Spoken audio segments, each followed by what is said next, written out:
On today's show, the Four Nations face-off was a grand slam home run. And if you're a Canadian Sens fan, the championship match was all that and more. And the Ottawa Senators are getting back to their playoff push, and it starts tomorrow night up against the Montreal Canadiens.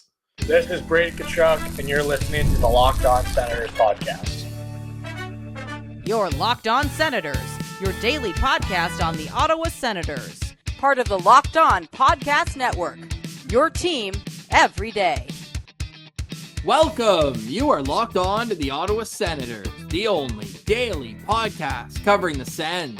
On the outskirts of enemy territory, I'm Levitan, alongside Brandon Piller up in the Blue Mountains. Today is Friday, February 21st, and Pillsy, despite popular discussion for a matter of 5 days, hockey is Canada's game. We are number one again. Whew, felt good to win that one, Ross. We let the Americans have the one in the round robin, let them have a little treat, let them get a little excited. But hey, when it comes to hockey, Canada will win the big one. We call that playing with your food. It's an old habit. It's a primal habit. Lots of wild animals like to do it. It just makes the chase a little more fun. It happened in 2010. U.S. got the win in the round robin, but when the chips are down, think of it as you're at the roulette table. You're just putting 20 on black, 20 on black, 20 on red, however you want to play. And then your wife's calling. You got to come upstairs. It's bedtime. We got a big day tomorrow. So you put all your chips in. So for all the U.S. fans saying, well, the series is 1-1. No, you know what's at stake when you make the bet. The one when you go all in is the one you have to win. And that's the one that Canada came through. Connor McDavid gets the championship winning goal, but we got to give as a hashtag goalie friendly show. They don't get there if it's not for Jordan Binnington not making one, not making two, not making three, but 4 10-bell saves in overtime. His best, a backdoor rebound on Brady Tkachuk. Yeah, well, or Ross, right in front, U.S. captain Austin Matthews gets the blocker save there. Like it was, he shut up all the haters, even Canadian haters. There was a lot of people saying, man, Binnington is not the guy, especially even after a couple of games in the tournament. People were calling for Adin Hill to be the starter, and John Cooper stuck to his guns and kept Binnington in there. And he shows up for the big game. It's not the first time he's had a big game in that building, and he has another one here. And yeah, the fact that Connor McDavid is the one that gets the goal in overtime, like just perfect ending. And Ross, like, we got to talk about how well this game turned out for Ottawa Senators fans. Like, it couldn't have gone better. Well, we'll get to that. But Pillsy, what I love about McDavid scoring the goal, it's obviously it's a tight game. It goes to overtime. The other one was an empty net goal, but it was a 1-goal game. The fact that our best was better than their best, you mentioned their captain, Austin Matthews, point blank looks, their best couldn't cash, and our best did. Yeah, exactly. And I kind of forgot that Matthews was the captain for Team USA. I got to think maybe that's going to switch up for the Olympics. Well, who would your Team USA captain be for the Olympics? I mean, it's a pretty obvious choice if you're asking me. Like, Brady Tkachuk seemed like the heart and soul of that team, so I would be shocked if it's not Brady Tkachuk moving forward. At the very least, I think it'll be someone else. I just look at what Brady Tkachuk did, not only the emotional leader of that team, but also 3 goals in 4 games in the tournament. He was outstanding in this tournament.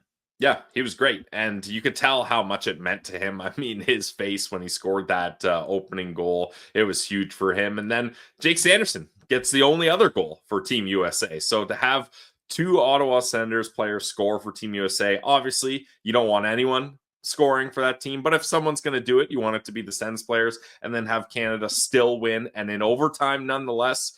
It was beautiful. I've been saying it, Ross. I knew this game was going to go to overtime. It had that feel.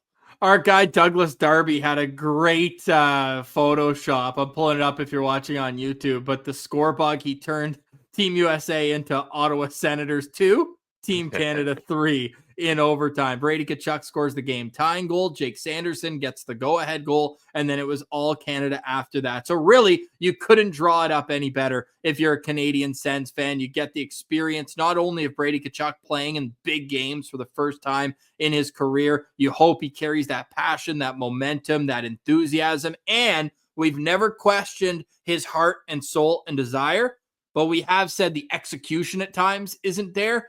The way he was able to make crisp passes, speed through the neutral zone, he was playing a 200-foot game and executing offensively. I think this is just going to be a huge boost for his confidence and knowing that he wants to play in those high leverage games. Think of the Selly, his first goal in the playoffs. Like this, the Sens fan base, the NHL fan base needs this, Pilsy. And I think this was a great entrance to the national, international, even non-hockey fans being like, who are these Tkachuk brothers? And I bet if you would have asked non-hockey watchers who tuned in for every Team USA game in that tournament, I bet you more than half would say Brady's better than Matthew.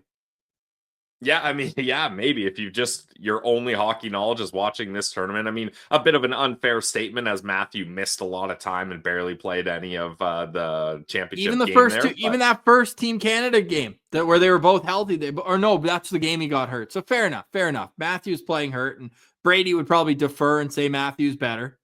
Sens fans would say Brady's better over and over again before the home opener, but he made an absolute name for himself. And 31 fan bases have made it their heart, soul, desire to spend their day making mock trade proposals. Again, where are these proposals for Dylan Larkin? Where are these proposals for Rasmus Dahlin? It's like, oh, we need Brady Tkachuk in the playoffs, so let's get him on a playoff team. Have you looked at the standings? Have you seen the strength of schedule remaining? Have you seen 16 out of 26 games at home, Pilsy? Yeah, and I mean, that just means he's going to want it more. And that's the thing. Like, you can say we haven't really seen this side of Brady Tkachuk yet because he hasn't had hardly any games that are even close to being meaningful games. And when you get in those games, it activates a different part of your brain, your personality. You give 110%. You're so focused on that. Whereas Brady, for 95% of his career, all the games have been completely meaningless.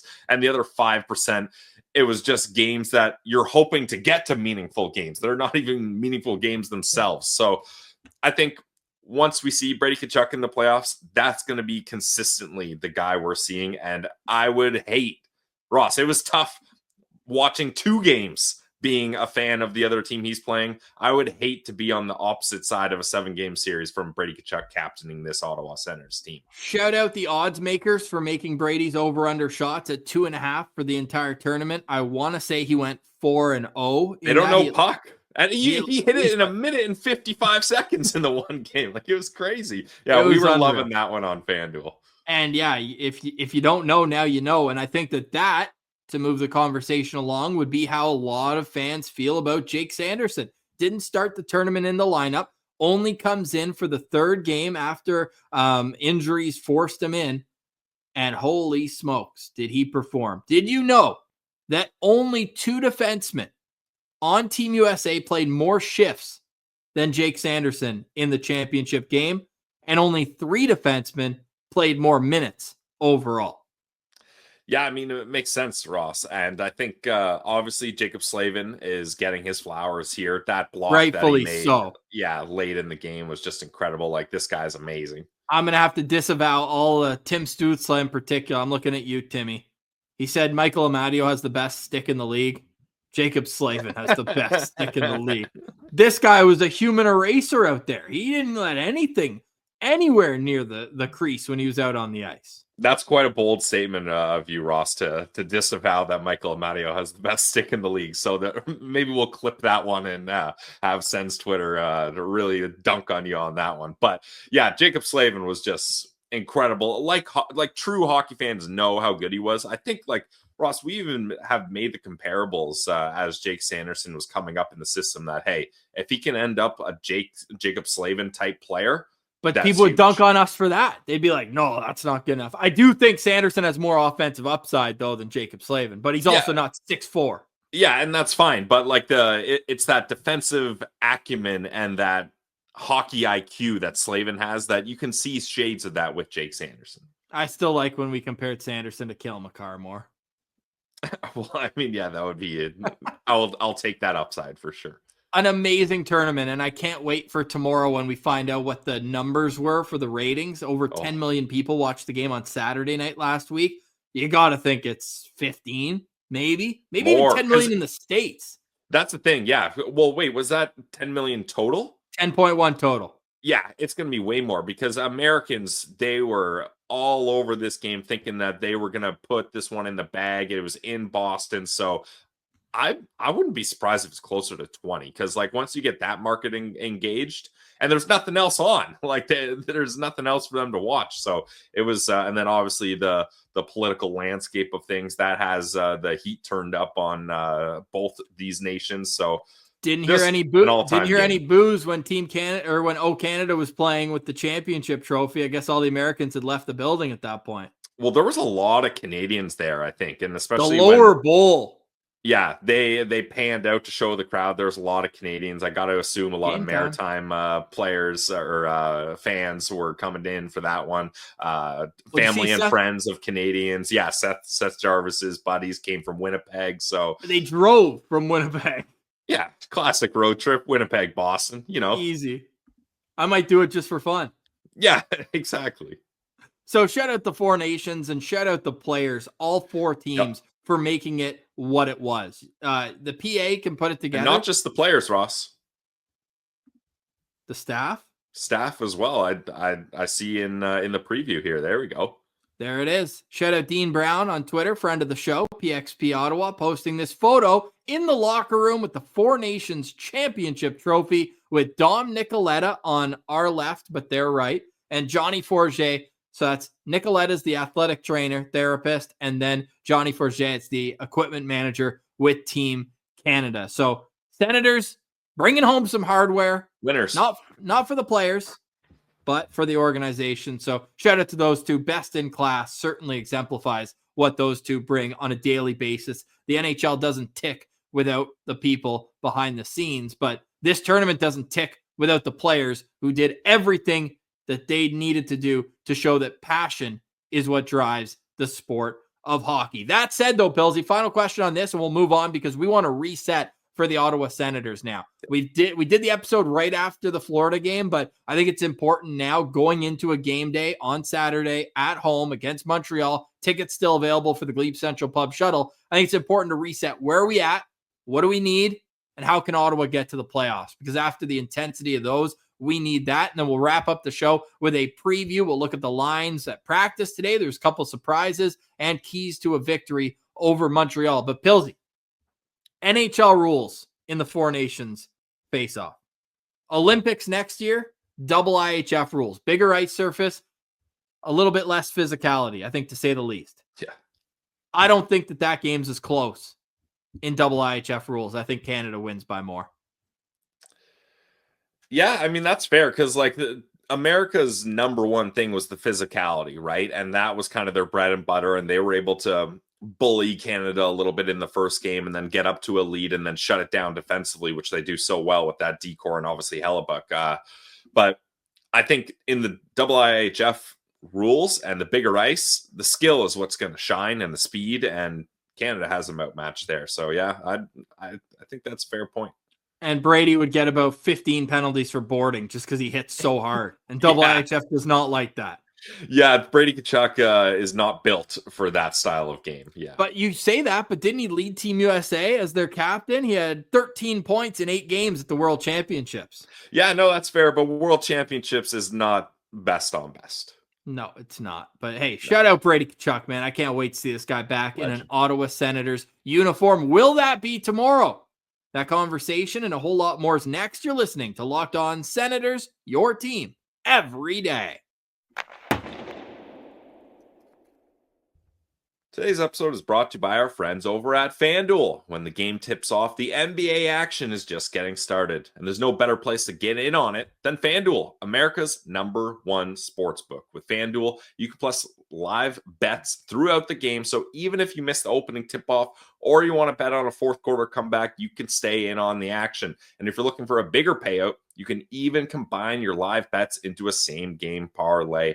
I love using FanDuel's live betting feature because it keeps every moment of the game exciting. I live bet Team Canada when they were down 2-1. Ross ended up getting nice odds on that. And with the app, it's so easy to use. And when you win, you get paid instantly. Those green numbers are hitting those accounts. And we've got the odds for tomorrow's game up against the Montreal Canadiens. The Ottawa Senators are favorites, -176. The Habs, +146. The over-under set at 5.5. So if you want to get in on the action, do it with FanDuel. Especially new customers can get $150 in bonus bets if your first $5 bet wins. Just visit FanDuel.com to join today. That's FanDuel.com for your shot at $150 in bonus bets. Make every moment more with FanDuel, the official sports betting partner of the NBA.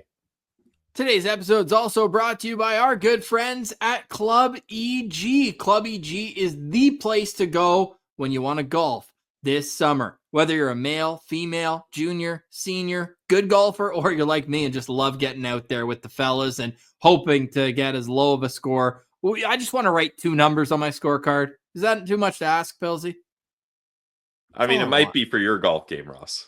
It might, but because of Club EG, I can purchase a membership and play over 60 great courses, really hone in my skills. You can also join a golf league, go on a golf trip, or play in the Ottawa Sens Scramble, a 2-person scramble championship. It's completely up to you which path you take with Club EG. So check out clubeg.golf for more information and to learn about so many great options to get you playing more golf this summer. With 60 great courses through Club EG, you have so many options. And as mentioned, their tournaments, leagues, and trips, they're all top notch. So you do not have to be a member to take part in any of their events, leagues, or trips. But if you want to become a member to play all 60 great courses, day in and day out, there's a great early bird special on right now. So head to clubeg.golf. That's clubeg.golf and get swinging this summer with Club EG. Golf.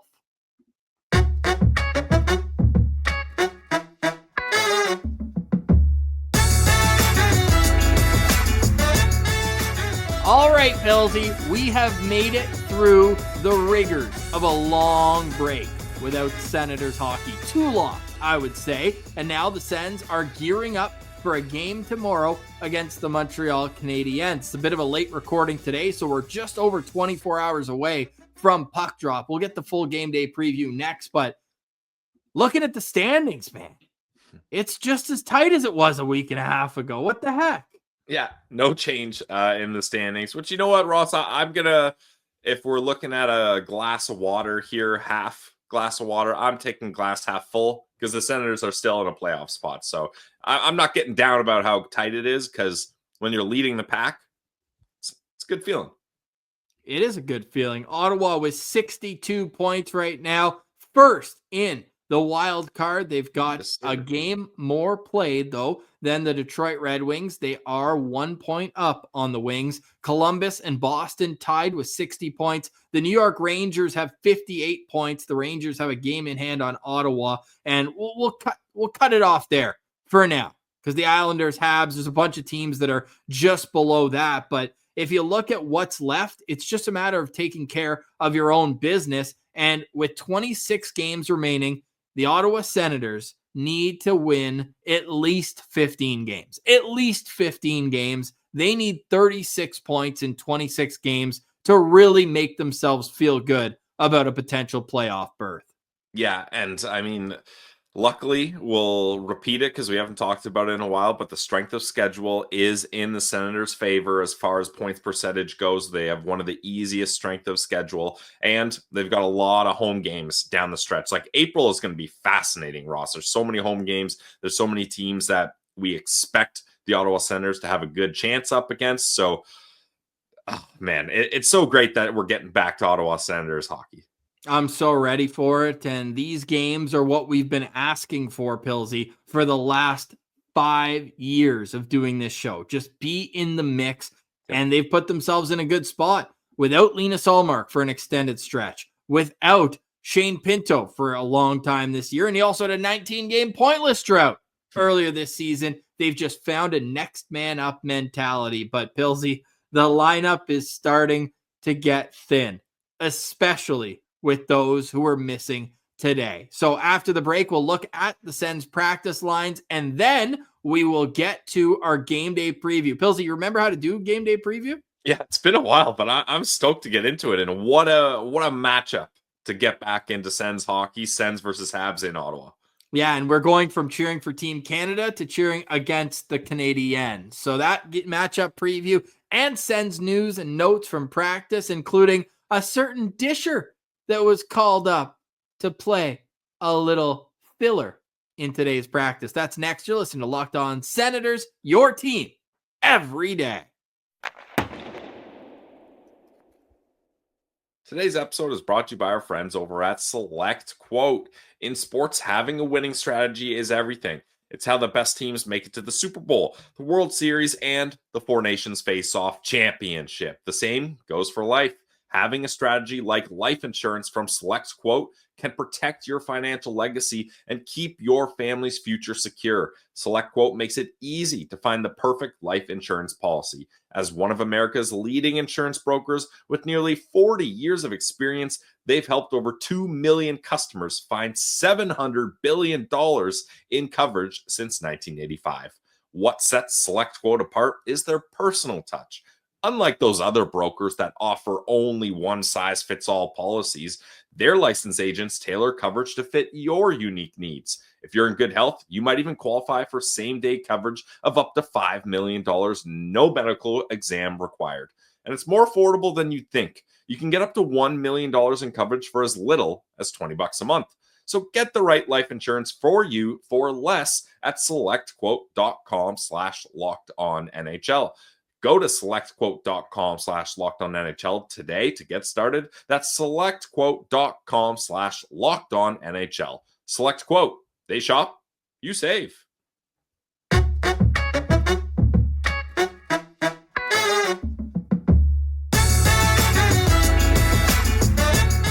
All right, Pilsy, it is almost an Ottawa Senators game day. It's been far too long. To quote a great Canadian band, been far away for far too long.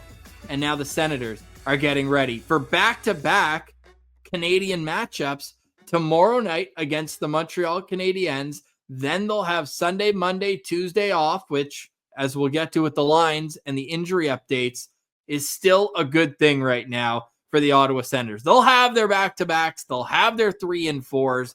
Enjoy the slow schedule right now. But each game is so critical, and you don't want Montreal to even get a sniff of those we want to play meaningful games that Ottawa has been so famous for over the past 2 years. Just put a lid on it, wheel them out to the curb, and wait for the garbage truck to come by in the morning and pick them up to take them to the NHL draft. It doesn't even really have the draft feel to it anymore. That's a story for another day. But Pilsy, this matchup is one where you throw the record books out. These two teams hate each other. It's not quite Canada-US, but it definitely has some bite.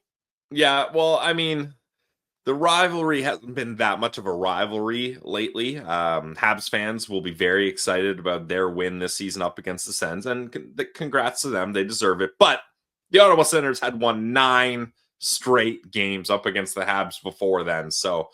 And we're back on home turf now at the CTC. So, yeah, there's going to be some juice to this matchup, Ross, and I'm very excited. One anthem on a Saturday night, Lyndon Slewage. We expect to be belting out the anthem. I need that in my veins. And Pilsy, we are almost at the 3-year anniversary since the Habs' last win in Ottawa, last Ottawa home game win for Montreal. Does that scare you at all? It was February 26th, 2022. No, it doesn't scare me. Okay. No. Okay. Well, since then, Ottawa has 5 straight home wins against Montreal, and we've been at 2 of them. The 6-4 win where Mark Kastelic scored a goal and got in a fight on the same play. Yep. There's a 3-2 win in there. There's a 5-0 victory and a 6-2 victory. And then we were at the last one, 5-4, last April. It was a comeback win. Ottawa scored with the goalie, pulled to tie it, and then won in a shootout. We posted on Twitter at Sens Central Cole Caulfield's attempt where he just forgot the puck. Buddy, you need that thing if you want to score. It was Joonas Korpisalo in net. You give yourself a pretty good chance if you shoot the puck. Yeah, that was crazy. And that was so good because obviously there's so many Habs fans in the stands, and Cole Caulfield's coming up. They're feeling so good about themselves. And we got the last laugh on that one. I mean, all-time meaningless game for both teams, but it's nice to get the W. Last home game of the season, though. You like to end on a high note no matter what. But it was also the second shooter, and Ottawa had just scored on their second shot as the opening goal of the shootout. So it's like, okay, they scored. What's your answer? Yep. And the answer was, I'm going to leave the puck at the hash marks. Whoopsie. And then Corpy, you watch the clip, Corpy like skates out real quick to touch it. It's like, he can't go back and get that, dude. No, smart play by Corpy. I like it. If Korpisalo had a way to make sure someone's not scoring on him, I got no problem with him making that extra effort there. So Linus Ullmark, full participant at practice once again. All signs point to Ullmark getting the start in goal for that game. We will confirm it on Twitter when we find out. But let's pull up the lines of practice today, because for the first time ever, we have put number 83, friend of the show, Stephen Halliday, was at practice today for the first time in his young career, skating at left wing with Tim Stützle and Claude Giroux. The rest of the lineup, Ridley Gregg at center between David Perron and Drake Batherson. Zach Ostapchuk is between Matthew Highmore and Michael Amadio. And the fourth line is Adam Gaudette moving back to center between Noah Gregor and Cole Reinhardt. On the back end, it was Jacob Bernard-Docker with Artem Zub, Thomas Chabot with Nick Jensen, Tyler Kleven with Nikolas Matinpalo, Travis Hamonic, the seventh defenseman there. Pilsy, before I throw it to you, I'll just say that in all likelihood, Stephen Halliday is a placeholder for Brady Tkachuk, and Jacob Bernard-Docker is a placeholder for Jake Sanderson. Yes. Yeah. I agree. Although the Halliday one is so weird, Ross, because like he hasn't been called up. No, he has not officially been called up, which is strange. And then this is Belleville's leading scorer, and they've got a game up against the division rival, the Rochester Americans, in Rochester tonight. And if they win this game, that would put them in a tie for a playoff spot. So it's so weird that for a filler and for a guy that doesn't officially get called up, they bring up Halliday, and then to put him on the top line in practice is just it's a strange move. And then in his media availability, that didn't sound like a guy that was getting ready and excited to play his first NHL game. He even said, like, he was talking a lot about Belleville, and I think his one quote was, I'm paraphrasing here, but he was like, I'll hopefully get to play for the Ottawa Senators one day. Like, it wasn't like, I can't wait for tomorrow night or whatever. You know, it didn't have those implications. Like Sabrango vibes, where he's like, I'm just waiting for my number to be called, but like he's up. Yeah, and it wasn't like he was talking about like, oh, family and friends are coming to Ottawa or anything like that. So, yeah, very peculiar move for sure. But I like it as a nod to the season and more recently the stretch that Stephen Halliday has been on. I think it's a good thing to get him in the mix, and that way you're not practicing with a defenseman playing forward or a coach in there. I just think it's a nice kind of, hey kid, you're doing really well. Let's give you a practice with one of your hockey idols. Like he's told us multiple times, he studies Tim Stützle's tape, and Claude Giroux, a guy who I'm sure he grew up watching as he's a Maryland kid with Philadelphia in the division right there. I think that this is an amazing one-day experience for a prospect that the team is very high on. No, yeah, don't get me wrong. I'm happy for our guy, Stephen Halliday, friend of the show. He's a great kid, and he's earned his spot. But just like, I don't know, if you're Coach David Bell, you got to be sitting there like, what the heck? Like, we got a big game tonight. We're trying to get into a playoff spot. If you're not even going to use him, why did you take my best player away from me? So I don't know. It's a weird move, but I'm not trying to take away from our guy's opportunity here and how cool that experience must be for him. So I'm happy for the player, but as far as watching Belleville and the kind of the organizational goals here, it's a bit of a head scratcher for me. The biggest story, though, is Nikolas Matinpalo jumping Travis Hamonic seemingly on the depth chart. I did not think we would see Travis Hamonic slotted as a healthy scratch, especially with JBD. It's going to be interesting to see like how ready and how close is he actually? It seems like he's ready to go. But it's nice that they're keeping Matinpalo and Kleven together because that pair is just so good as a third line or a third D pair for the Ottawa Senators. If you had to guess, will Brady Tkachuk and Jake Sanderson play tomorrow night? Jake Sanderson, I'm going to give a full 100%. No doubt in my mind, no concern. There's no reason why he's not going to play in my mind. And Ross, you mentioned that he played a bunch for Team USA, but I mean, in Jake Sanderson's standards, he only played 19 minutes, 44 seconds. That's two periods. Yeah, that's a light day's work for Jake Sanderson. So I'm not concerned about him at all. But if you can tell from how I'm talking about Jake Sanderson, you can probably guess that I have a little bit of concern about Brady Tkachuk playing in this game. I mean, he was banged up. He didn't, he returned briefly in that game where he collided with the net, but then he didn't return for the rest of the game after testing it out. They reported that he had an illness, and then later it was reported that it was a lower body injury. He looked a little like he was limping a little walking into the game. Seemed fine out on the ice. He plays almost the same amount as Jake Sanderson, actually, Ross, just 20 seconds less, 19 minutes, 24 seconds in that game up against Canada last night. But I'm a little concerned he might not play, and maybe the Senators are like, look, if he's on the fringe of maybe he's a little bit hurt, let's keep him out of this game, give him how many days is that till Wednesday? Not a math guy. Like 5. Give him a good stretch of days off until the next game, even though it's up against the Jets, a team that's not as kind of the consequences aren't as high as the Montreal Canadiens. But I would be disappointed if he doesn't play tomorrow night, but I would do it under the assumption that Brady and the team have talked about, look, I'm still feeling it a little bit, and it might be the best decision long-term for me to have a little extra rest here. Either way, my locked-on players, Tim Stützle, riding a career-high 8-game point streak, and we know he loves playing against the Montreal Canadiens. Yep, I like that. Tim Stützle up against the Habs. So definitely, if there's Habs fans in the lower bowl, we'll see if Timmy, when he scores or hopefully scores, gives them a little bit of love. Go ahead. 18 points in 20 career games against Montreal. And think about it, 9 of those were when he was a rookie, 19-year-old in the league with the COVID All-Canadian division. Also, Tim Stützle's next goal will tie his total from last year at 18. Yeah, that's solid. Okay, so I love it. I'm going to be locked on to Thomas Chabot, Ross.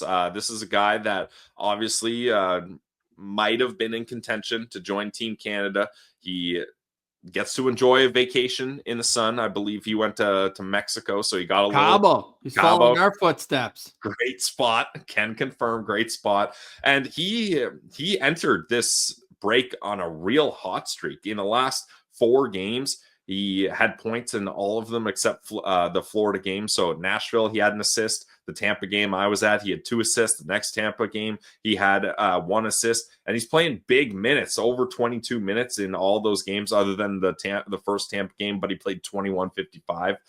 So I really want to see how he comes out of this break, and he's really finding a new kind of role for himself as a second pair defenseman along with Nick Jensen. So I'm going to be locked on to number 72, Thomas Chabot. All right, let's look at the Montreal Canadiens, who come in also losers of 3 straight. Sens and Habs are the only 2 teams in the Eastern Conference that are coming into this game with 3 straight losses. For the Habs, they had that big push in basically all the month of December. They were red hot. There was a stretch where in a 20-game sample, they were like the 3rd or 4th hottest team in the National Hockey League. So you got to tip your hat to that, but it has crashed and burned in recent time. The Habs are 1-7-1 in their last 9 games, Pilsy. Yeah, that's tough. Not only are they 1-7-1, but in those 9 games, they've scored 18 goals and they've allowed 37. Oh, so more than double. Wow. Yikes. Yeah. Math guy. Wow. 1 goal more than double. Very good. Thank you. Nick Suzuki is their number 1 center. between Cole Caulfield and Brady Tkachuk wannabe Uri Slavkovsky. The second line center is Kirby Dach between Alex Newhook and Patrick Laine. Third line of Christian Dvorak with Brendan Gallagher and Josh Anderson. And the fourth line is Jake Evans with Emil Heineman and Joel Armia. On the back end, it's Lane Hudson with Jaden Struble. It's Mike Matheson with Alexandre Carrier. And it's Arbor Jacki with David Savard. We expect Samuel Montembeault to start in goal. However, if maybe he's celebrating hard, even though he didn't suit up for a single game, he was on Team Canada for the Four Nations. Jakub Dobeš is the backup, and he had a real good stretch, Jakub Dobeš. He was almost like their Merrilainen, really. He came in with very little expectations, and he won his first few starts. Now, things have tailed off for him. He's lost 2 in a row and hasn't won in 4 appearances. Got yanked 21 minutes against Tampa and stopped 5 of 8 shots in that one. But he won his first 5 starts this year, and he won them in some tough buildings. Shutout at Florida, a win in Colorado, a win in Washington, a win in Dallas, and then at home a win over the Rangers. But he's 0-2-1 since. So I don't know who's getting the start for Montreal, but who's your lookout player to watch? I'm pretty sure it's going to be Montembeault, Ross, and this isn't me doing my starting goalie jinx here. On the website for the Habs, St. Louis did mention that Montembeault is expected to play this weekend. I mean, he didn't play in the Four Nations tournament, so that would be no reason to keep him out. I just want to confirm something, Ross. If you're not watching on YouTube, we've got a picture of Cole Caulfield here. Are those regulation size boards, or is that just Cole Caulfield's stature? Because his head is barely above the boards. I think the angle's doing him a little dirty here for sure. Small guy. Anyways, my lookout player for the Montreal Canadiens. Well, I'm gonna have to put the magnifying glass. Your look around player. Yeah, I'm gonna have to get the binoculars out, make sure I see that guy properly. But it's not him. It's going to be number 92, Patrick Laine, one of the Canadiens that did play in the Four Nations tournament with Finland. Just him and Joel Armia, just 2 Finns. That's it. Yeah. Had a decent... and Montembeault, but he didn't play.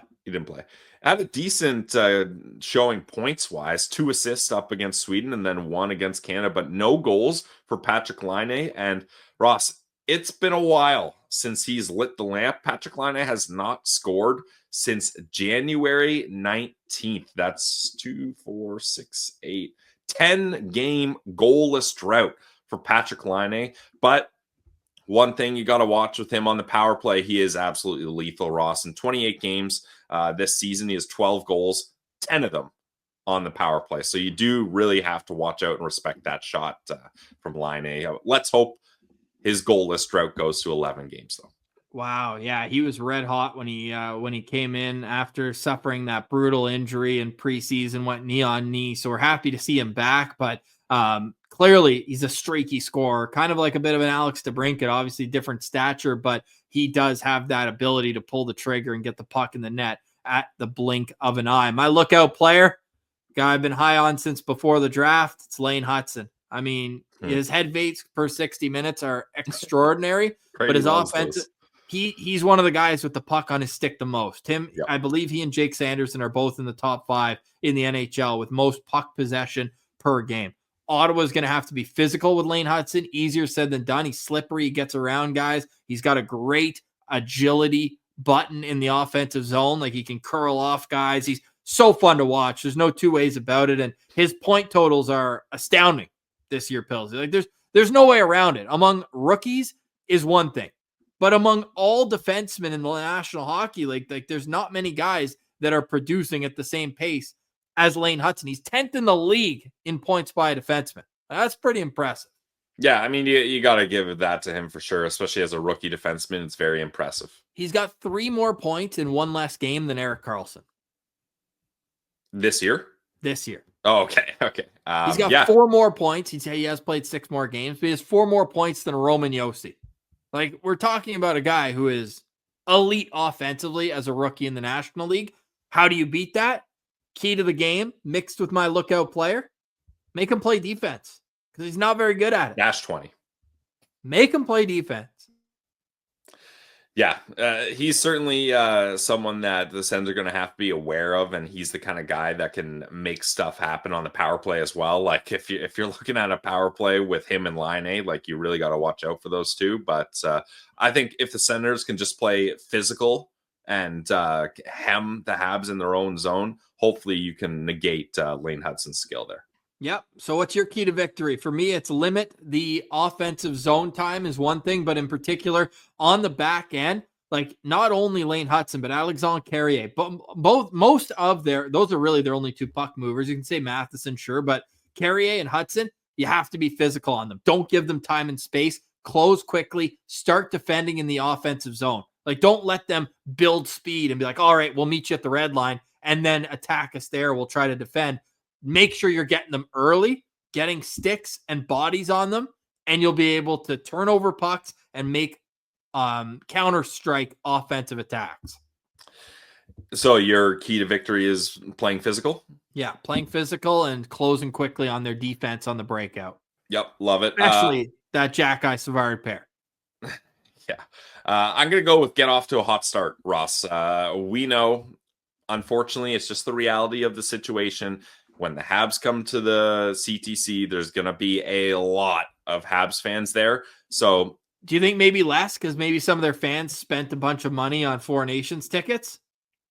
I mean, maybe, yeah. But if the Ottawa Senators can get off to a quick goal, then you're going to be able to really quiet down that percentage of the fan base in the CTC, and you can get the Sens fans pumped up. So if the Ottawa Senators can get out to a quick lead, I think that's going to do them a lot of favors. And then hopefully you can just have Linus Ullmark shut the door. I don't think the Ottawa Senators are going to outscore their problems in this one. I think you want to get out to that lead, play a physical game, like basically follow the blueprint of what Team USA did in the first game up against Canada. Like if you can have that style of game, I think you can come up with a win here. Yeah, I'm excited for this one. Ullmark owes them a good game too. After what happened in October, I think it's going to be really cool vibes inside the CTC if Ottawa scores first. And when the Sens score first this year on home ice, they're 12-1-0. And when they score first all year, they are 22-5-0. When leading after the first period at home, Pilsy, they're 8-0. When leading after two periods at home, they're 12-0. So get off to a hot start is a very good key to victory in this game. 7:00 start tomorrow night. If you're watching this on Friday or if you're watching on Saturday, we'll see in the postcast tonight. It's back. It's been so long. The postcast returns. Pilsy and I will have everything you need to know after the game. Come vent, come vibe. We love the postcast, and it's all thanks to GLEBE Central Pub. And Pilsy, in a week and 1 day, we'll be at the GLEBE Central Pub. We have booked a second shuttle because of the amazing support. Everybody's fired up for Hamburglar Night. Everybody's fired up for Jake Sanderson bobblehead, and we're fired up to be boots on the ground. So get your tickets, GLEBECentralPub.com. We'd love to see you at the pub before the game. Even if you have a ride or you need your car after the game, whatever the case may be, we'll be at the GLEBE Central Pub at 779 Bank Street all afternoon. So we look forward to seeing everybody there. And shout out to clubeg.golf. It is amazing having these local sponsors who are helping the show out. We want to help them out too, because these are great people, hockey guys who want to go and golf in the summer. So get your clubeg.golf membership there as well. Pilsy, any final thoughts on today's show? What a wild couple weeks it's been. Whew, yep. Final thoughts for me is usually this is my Blake Montgomery segment, Ross. So I'll remind people, if you haven't checked out our interview with him in yesterday's episode, go do that. Ross retweeted must-watch episode. I agree. Like it was just such a good interview. We were just bang, bang, bang questions all over the place. Like he's not a guy that gives long answers, but he answers questions very well. And then Concise. Yeah, he's precise and he gives you good info, and you can tell he's very genuine. He's such a good vibes guy. So we had a lot of fun doing that interview, and I can kind of tell that he's going to be in friend of the show territory. So this was first of many. So make sure if you want to get yourself clued in on what's going on with Blake Montgomery this year, how the draft shaped up for him, and where's he going to play in the future, all that and more is in that interview. So go check that out. Well, which one is it? I said he's concise, and you said he's precise. Concise means something like brief, compact, not exhaustive, whereas precise conveys meaning of exactedness to the point and something definite. Why not both? I think we're both right in this scenario.